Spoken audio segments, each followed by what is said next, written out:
The papers trembled in my hands, the crisp edges feeling as sharp as glass. My own parents, the two people who were supposed to be my shield, had sent me a lawsuit. The words, printed in cold, unforgiving ink, demanded that I sign my house, my sanctuary, my life's work over to my brother, Pilo. My mother's voice, sharp and final from our last conversation, echoed in the silence of the hall. Family comes first, Abani, give him the house, or we'll see you in court.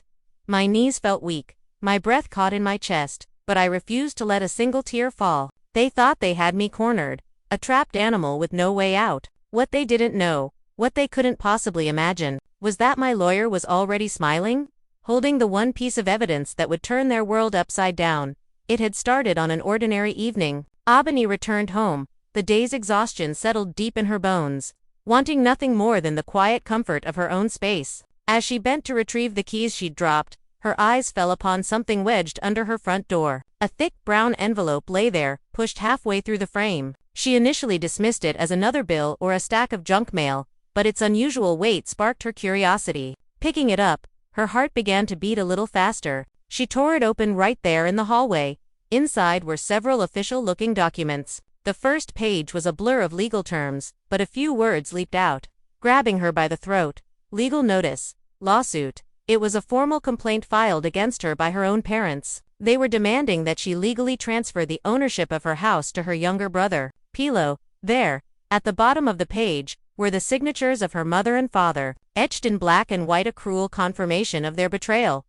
For a long moment, Abani stood frozen, the papers clutched in her hand. The world seemed to tilt on its axis. She sank onto the bottom step of her staircase, staring at the lines that seemed to mock her with every glance. Give the property to Pilo or face legal action. The words felt like physical blows, each one stealing a little more of her breath. She had always been aware of her parents' favoritism. Pilo was the celebrated son, his smallest achievements praised while her years of hard work were often overlooked. But she had never, in her darkest nightmares, imagined they would stoop this low. Her mind reeled, replaying countless memories of being pushed aside. But even in her hurt, she never believed her family would try to strip her of the one thing that was truly hers. The one thing she had fought so hard to protect. She placed the papers on her lap, forcing herself to take a deep, shuddering breath. The betrayal was a deeper wound than any hardship she had ever faced. This house wasn't just a structure of walls and a roof. It was her safe harbor, her testament to her own strength and independence. It was proof that she could build a life for herself, even when the world seemed determined to hold her back. And now, her own parents were trying to tear it all down. Abani's throat tightened, a sob threatening to escape, but she fiercely pushed it down. She would not cry. She carefully folded the papers and slid them back into the envelope. Her hands were no longer shaking. A quiet, cold resolve was settling in her chest, replacing the initial shock and fear. She whispered into the empty house, a promise to herself. This was not the end. If her parents wanted a war, they were about to discover that she was no longer the silent, obedient daughter they thought they could control. This battle had just begun. The next morning, Abani drove to her parents' house, the envelope sitting on the passenger seat like a silent, accusing passenger. Each mile brought a fresh wave of hurt, but also a hardening of her will. She found them in the sitting room with Pilo, the three of them sipping tea with an unnerving calmness, as if it were just another peaceful morning. Abani's voice was steady, though it cost her everything to keep it that way. She held out the papers. Why? She asked, the single word hanging in the air. Why would you sue your own daughter? Her mother didn't even have the grace to look ashamed. She placed her cup down on its saucer with a delicate click and looked at Abani with eyes devoid of warmth. Because it's simple, Abani. Pilo deserves that house more than you do. Abani's breath hitched. She looked to her father, silently pleading with him to deny it, to say this was all a terrible mistake. Instead, he nodded, his expression firm. You are a daughter, Abani, he said, his voice laced with an infuriating sense of logic. Pilo is the son. This house will secure his future. You simply don't need it as much as he does. The words landed like heavy stones, crushing the last remnants of hope she had for their love. She stared at them, searching their faces for a flicker of fairness, an ounce of affection, but found only cold, selfish calculation. But the house is mine, she whispered, her voice finally breaking. I worked for it. It was a gift to me. Why should I just give it away? Pilo leaned back in his chair, a lazy, arrogant smirk playing on his lips. Because you don't matter as much as I do, he said, his tone dripping with condescension. That's how it's always been, Abani. You know it's true. Her mother's face hardened into a mask of impatience. Stop being so dramatic. You are unmarried and you live alone. What use is such a big house for one person? Pilo has a wife, and they will have children soon. He needs the space. As his sister, it is your duty to sacrifice for him. That is what being a family means. The injustice of it burned in her chest. The people who were supposed to love her unconditionally were telling her to surrender her independence, her security, all because of her gender. She looked from her mother to her father. One last time, hoping to see a change of heart. Their faces remained like stone. So that's all I am to you? She asked, her voice barely a whisper. Just a daughter, worth less than your son? The silence that followed was her answer. It was louder and more painful than any shout could ever be. She stood up slowly, her back straight despite the ache in her heart. In that moment, something inside her shifted. They had made their choice. They had decided her worth. And if they thought their cruelty would bully her into submission, they were profoundly mistaken. Ebony walked out of that house with tears stinging her eyes, but a fire was beginning to rage within her. This was no longer about a house. It was about her right to exist, to own, to matter, and she was ready to fight for it with everything she had. A few days later, an invitation to a family gathering at her uncle's compound arrived. Her first instinct was to refuse, but she knew that her absence would only be twisted into another story of her being difficult and ungrateful. She walked in with a practiced, quiet smile, steeling herself for what was to come. The moment she entered, she felt the weight of dozens of eyes on her. The air was thick with whispers. Her cousins exchanged knowing glances, her aunts shook their heads with theatrical pity, and she knew her parents had already painted their version of the story. As everyone settled down to eat, Pilo basked in the attention, laughing loudly and acting like a conquering hero. Then, one of her uncles cleared his throat, commanding the room's attention. Ebony, he began, his tone patronizing. Why are you causing all this trouble? You have no husband, no children. Why are you so attached to an empty house? Give it to your brother so he can raise his family with dignity. A murmur of agreement rippled through the room. Another relative chimed in. It's shameful for a daughter to be in competition with her brother. You should know your place. Ebony's chest tightened, but she remained silent, her hands clenched in her lap. She scanned the room, searching for a single ally, one person who would speak up for her. She found none. All she saw were smug smiles and judgmental stares. Her mother leaned forward, her voice loud enough for everyone to hear. You see, Ebony, everyone understands. A house like that is wasted on you. Pilo is the son. Tradition is on his side. Pilo smirked, soaking in the validation. He leaned toward his sister. His whisper, a venomous hiss, meant only for her. Even they know you don't belong there. It will be mine soon. The words were like 100 tiny needles piercing her skin. She sat frozen, refusing to give him the satisfaction of seeing her cry. The mockery continued. A cousin giggled and said, maybe if you had managed to get married, Ebony, you'd have your own husband's house to live in. As it is, you don't deserve one of your own. Their laughter was a sharp, painful sound that echoed the hollowness she felt inside. This wasn't just a betrayal by her parents anymore. It was a rejection by her entire clan. Ebony kept her eyes on her untouched plate, her silence a shield. She knew that any attempt to defend herself would be useless. Her words would be twisted and used against her. But her silence was not weakness. It was a gathering of strength. One day, she promised herself, they would all see the truth. She left the gathering as quietly as she had arrived, her head held high despite the storm raging within her. She had never felt more alone, yet she had never been more certain that this was a fight she had to win. Their scorn would not break her. It would become the fuel for her fire.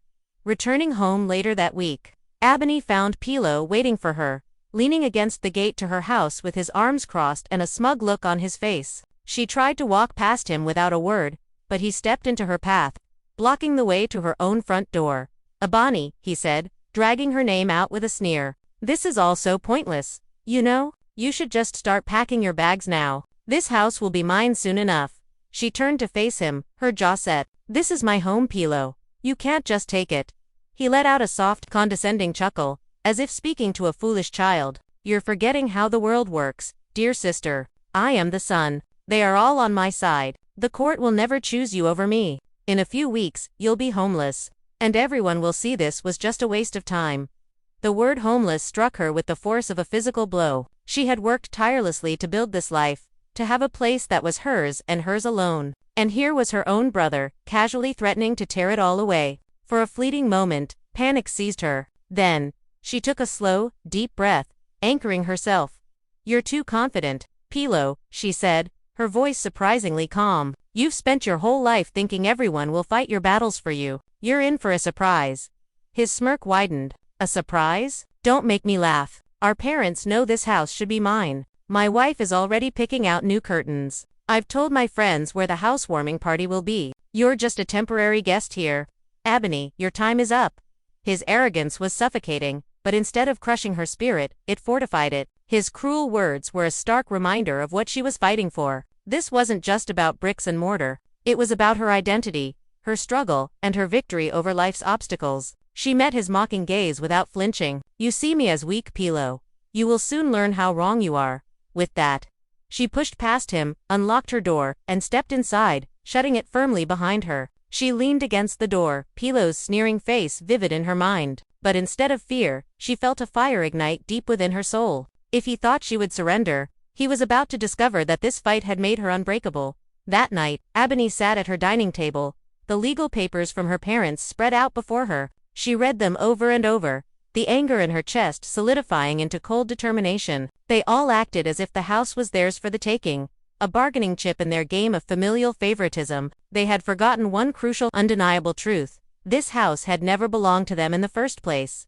Years ago, her late godmother Mama Ayo had been the one person who truly saw her. While her own family praised Pilo, Mama Ayo had encouraged Ebony, telling her she was smart, capable, and deserving of happiness. Before she passed away, Mama Ayo had given her the greatest gift imaginable, a home. Ebony vividly remembered that day, the weight of the keys in her palm. "This is for you, my child," Mama Ayo had said, her smile warm and genuine. "A place to build your life. Let no one ever take it from you. It is a gift." Sealed in writing, Ebony rose from her chair and walked to her bedroom. From the back of her closet, she pulled out a small wooden box. Inside, preserved perfectly, were the documents Mama Ayo had given her. She carefully unfolded the official contract, her fingers tracing the notarized seal and the strong, clear signatures. It was an ironclad deed of gift. Her godmother, in her wisdom, had protected her from beyond the grave. No one, not her parents, not Pilo, had any legal claim to her home.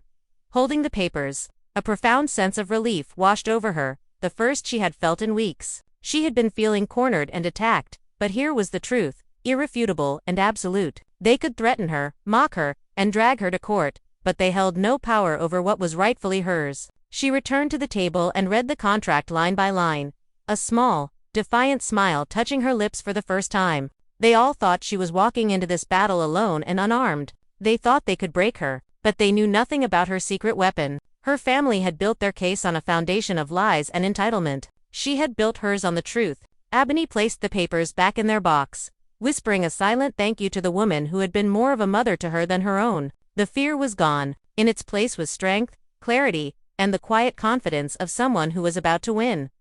The next morning, Ebony gathered Mama Ayo's documents and went to see her lawyer, Mr. Tund, a man renowned for his sharp mind and unwavering sense of justice. She sat across from him in his office, placing the lawsuit from her parents on his polished desk. "My family is trying to take my house," she said, her voice quiet but firm. Mr. Tund adjusted his spectacles and began to read. His expression was serious as his eyes moved methodically down the page. Ebony waited, her nerves on edge. After several minutes, he set the lawsuit aside, leaned back in his leather chair, and to her utter astonishment, he began to laugh. It wasn't a small chuckle, but a deep, genuine laugh. She stared at him, bewildered. "Why are you laughing? This isn't funny. They want to make me homeless." He shook his head, his smile reassuring. "Ebony, this lawsuit isn't worth the paper it's printed on. It's a pile of empty threats."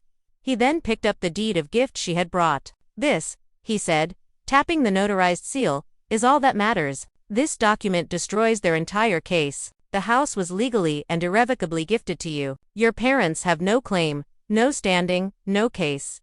None." Ebony blinked, the words slowly sinking in. "So, they can't win." "Not in a million years," Mr. Tund replied confidently. "In fact, they are the ones at risk. A judge does not take kindly to people filing frivolous lawsuits to bully a family member. They could face penalties for wasting the court's time." The knot of anxiety that had been tightening in her chest for weeks finally began to dissolve. The thought of facing her family in court had been terrifying, but hearing her lawyer's confident dismissal of their case filled her with a courage she didn't know she possessed. Mr. Tund leaned forward, his expression serious again, but this time with a glint of determination. "Let them have their day in court," he said. "We will present this, and the judge will dismiss their case in under 5 minutes. You have absolutely nothing to worry about."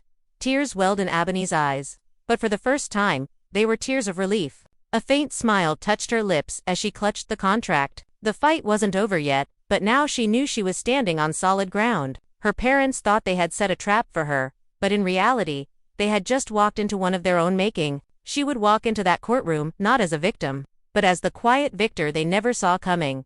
The day of the court hearing arrived, heavy with a suffocating tension. Ebony dressed with care, choosing an outfit that made her feel strong and dignified. As she approached the courthouse, she saw her parents and Pilo standing near the entrance, their faces radiating smug confidence. Her mother shot her a dismissive glance, while her father and Pilo shared a private chuckle. "This won't take long," Pilo muttered as she walked past them. Ebony ignored him, clutching her folder of documents tighter. Her head held high. Inside, the courtroom was filled with relatives and neighbors, their whispers buzzing in the air. Most of them were there for the spectacle, convinced they were about to witness a daughter's downfall. When the judge entered, Ebony sat calmly beside Mr. Tund. Across the aisle, her family sat tall and proud, as if their victory was a foregone conclusion.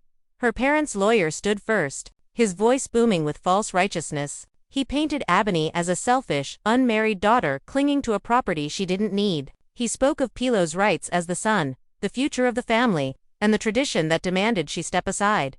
Ebony listened without flinching, her gaze fixed on the judge. The truth was resting in the folder on her lap. She just had to wait for her moment. Finally, it was their turn. Mr. Tund stood up, his demeanor calm and professional. "Your Honor," he began, his voice cutting cleanly through the room's tension. "This entire case is built on a fabrication. My client is not only the moral owner of this property, but she is also the sole legal owner. And we have the documents to prove it." A collective gasp went through the gallery. Ebony kept her composure, her heartbeat steady. Her parents had walked in with arrogance. She had walked in with the truth, and the truth was about to have its say. The judge leaned forward, his interest piqued. "Does the defendant have this proof?" All eyes swiveled to Ebony. She could feel the crushing weight of their collective gaze, her parents' cold stare, Pilo's fading smirk, the relatives' shocked whispers. Mr. Tund held up the folder. "Yes, Your Honor."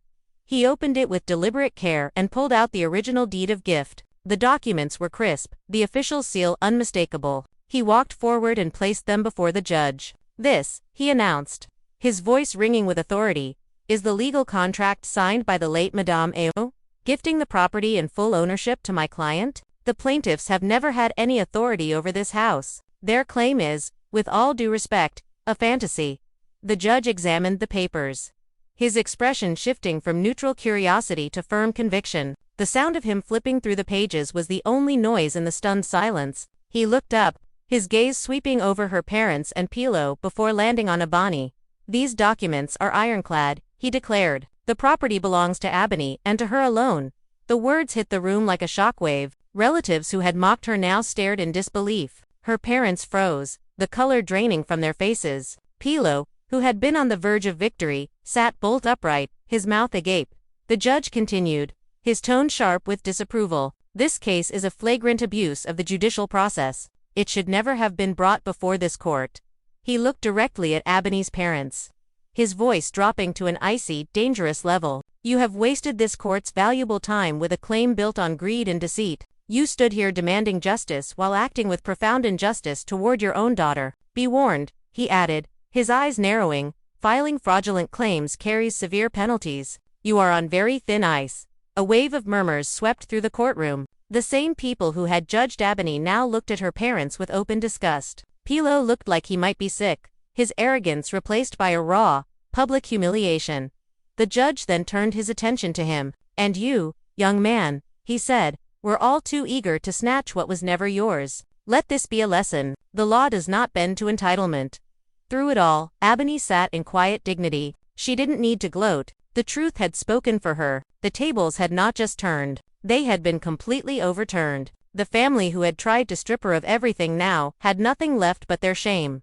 As the courthouse doors swung open, A swarm of reporters surged forward, microphones extended, and cameras flashing. They all wanted to hear from the woman who had single-handedly faced down her family and won. Ebony stepped into the light, her face calm, her resolve unshaken. The crowd quieted, waiting. She raised her head, her voice clear and strong, carrying over the clicks of the cameras. Family, she began, is supposed to be a foundation of love and trust. What I faced was not love. It was greed. They tried to take my home, a place built with my own hands and sacrifices. But in trying to take my house, they lost something far more valuable. They lost my respect. The crowd erupted. Her words were simple, yet they resonated with a power that 1,000 legal arguments could not match. Behind her, her parents and Pilo tried to scurry away, hiding their faces from the flashing lights. The family that had paraded their arrogance now fled in shame, followed by the pointing fingers and condemning whispers of the crowd. Within hours, Ebony's story was everywhere. Her quiet strength and unwavering dignity inspired people far beyond her town. The neighbors and relatives who had once sided against her now spoke of her with a newfound respect. Abon. Why didn't celebrate with a loud victory party? Her victory was quiet, internal, and far more meaningful. She had proven that respect is earned, not demanded, and that a family built on lies is no family at all. As she walked away from the courthouse, her steps felt light. She had walked in to fight for her house, but she had walked out having reclaimed her worth. Those who had tried to bring her down were now buried under the weight of their own shame, while Ebony stood taller and stronger than ever before.